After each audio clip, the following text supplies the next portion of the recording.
সকালে দেখছি আজ দমে জল আরম্ভ হয়ে গেছে, জল ছাড়ার কোনো নামেই নাই। আজ গণেশ পূজা হলে কে জানে দমে জল পড়তে লাগিয়েছে। রুমের বাইরেটা আমরা যা পেলে ভিজে গেছে, তার দেবু একটা দড়ি নিয়ে টানকা খাটাতে লাগিয়েছে, বলছে ভিতরে মিলতে হবে, তাছাড়া শুকনো আর হবে না। ঝড়ে ঝড়ে আজকে আর আমাদের চাল আসতে দেখে যায়, তার ডেকজি টেনে গোপুদের রুম থেকে চলে এলাম চাল খুঁজিয়ে।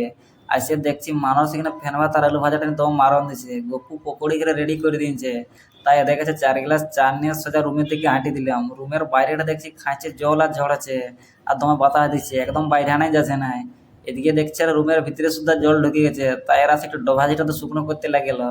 বলছে তাছাড়া শুকনো না করলে ঘুমাতে পারে না রাত্রেবেলায়।